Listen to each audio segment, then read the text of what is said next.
शुरू अल्लाह अज़्ज़ व जल के बाबरकत नाम से जो बड़ा मेहरबान नहायत रहम वाला है। तमाम देखने और सुनने वालों को नाचीज की तरफ से मोहब्बत और खुलूस भरा सलाम। दोस्तों, एक दफा का जिक्र है कि एक बादशाह था। वैसे तो बादशाह बहुत मुनज़्ज़म और दानिशमंद था, लेकिन उसमें एक खराबी भी थी और उसकी ये खराबी उसकी तमाम अच्छाइयों और अक्लमंदी पर मांद पड़ जाती थी। बादशाह की खराबी ये थी कि वो दुनिया परस्त था। उसका हर अमल बस दुनिया में अपना रोब कायम रखने के लिए होता था। आखिरत की उसे कोई फिक्र ना थी। एक आम आदमी में तो ये चीजें अक्सर पाई जाती हैं कि वो दुनिया को अपना सब कुछ मानता है, लेकिन जिस हाकिम का आखिरत पर ईमान ना हो वो रहम दिल नहीं हो सकता। कुछ ऐसा ही बादशाह भी था। गुरूर का आलम यह था कि दीनी कामों से अब बादशाह की जान जाती थी। जो भी उल्मा दीन की तबलीग के लिए बादशाह के दरबार में हाजिर होते, बादशाह उनकी बात अच्छे तरीके से ना सुनता। नतीजतन उन्होंने बादशाह के महल में आना ही बंद कर दिया। उज़र ये पेश किया जाता कि बादशाह सलामत रियासती अमूर में बहुत मसरूफ रहते हैं, उनके पास वक्त नहीं होता। बादशाह अक्सर लोगों से उनकी जहानत मालूम करने के लिए बहुत मुश्किल सवाल और पहेलियां पूछता, ये देखने के लिए कि ये शख्स कितना अक्लमंद है। वो उनको बहुत मुश्किल जिम्मेदारियां सौंपता, फिर चाहे वो इसका अपना वजीर ही क्यों ना हो। जब कोई उसकी आजमाइश पर पूरा ना उतरता तो बादशाह उसको कत्ल करवा देता या फिर सख्त सजाएं देता। एक दिन बादशाह ने अपने सबसे खास वजीर को इम्तिहान में डाल दिया।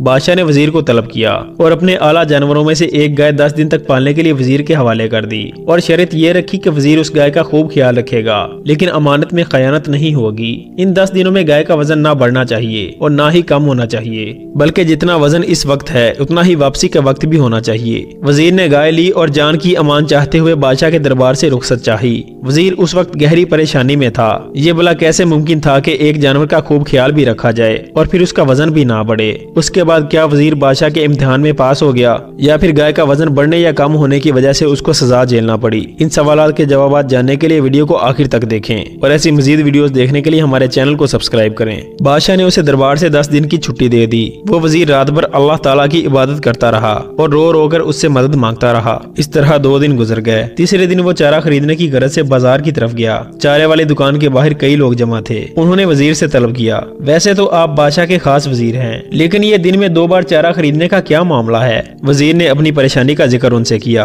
कि शायद कोई तदबीर निकल आए। वजीर की सारी बात सुनकर सब लोग परेशान हो गए कि भला ये कैसे मुमकिन है कि एक जानवर का खूब ख्याल भी रखा जाए और वो मोटा भी ना हो। किसी से कोई तजवीज भी ना बन पाई। पास बैठा एक शख्स बोला, वजीर साहब, मैं आपको इसका हल बता सकता हूँ कि आप इस आजमाइश से भी निकल जाएंगे और बादशाह की शर्त भी पूरी हो जाएगी। वो एक ज़ईफुल उमर शख्स था। वजीर ने निहायत इकराम से कहा, मेहरबानी फरमाकर जल्दी से बता दें, मेरा तो परेशानी के मारे बुरा हाल है। बुजुर्ग ने कहा, आप दिन भर गाय का खूब ख्याल रखें, उसको खिलाए पिलाएं, लेकिन रात को चारा कम दें और उसके सामने बैठकर छुरियां तेज करें और उन्हें इसके करीब रख दिया करें। वैसे तो अल्लाह अज़्ज़ व जल का हुक्म है कि ना तो किसी जानवर के सामने छुरी तेज करनी चाहिए और ना ही इसके सामने कोई जानवर ज़िबा किया जाए। बस एक नेक और ईमानदार वजीर की जान बचाने के लिए ऐसा कर रहे हैं। आप अल्लाह ताला से इस बात की मुआफी भी साथ साथ तलब करते रहिएगा कि बिला वजह एक मासूम जानवर को परेशानी में मुब्तला रखा। वजीर ने बुजुर्ग का शुक्रिया अदा किया और इस तदबीर पर अमल किया। इस तरह गाय दिन भर जो चारा खाती, रात को छुरियां तेज होती देखकर सोचती कि कल उसे ज़िबा कर दिया जाएगा। वो खाया पिया इसी सोच में सरफ हो जाता। इस तरह गाय का वजन उतना ही रहा जितना बादशाह ने तराजू से तोलकर उसे दिया था। इस तरह 10 दिन गुजर गए और वजीर गाय को वापस लेकर दरबार में हाजिर हुआ। गाय का वजन करने पर उतना ही हुआ जितना 10 दिन पहले था। बादशाह अपने वजीर की जहानत पर बहुत खुश हुआ और उसे इनामो कराम से नवाजा। इस तरह एक शर्पसंद बादशाह से एक नेक वजीर की जान बच गई। बेशक बुजुर्गों की हर बात में उम्र भर का निचोड़ होता है, इसलिए हमें चाहिए कि बुजुर्गों के पास बैठकर दुआ लें और उनकी हर नसीहत पर अमल करें। अल्लाह ताला सब भाइयों को अमल की तौफीक अता फरमाए। आमीन सुम्मा आमीन।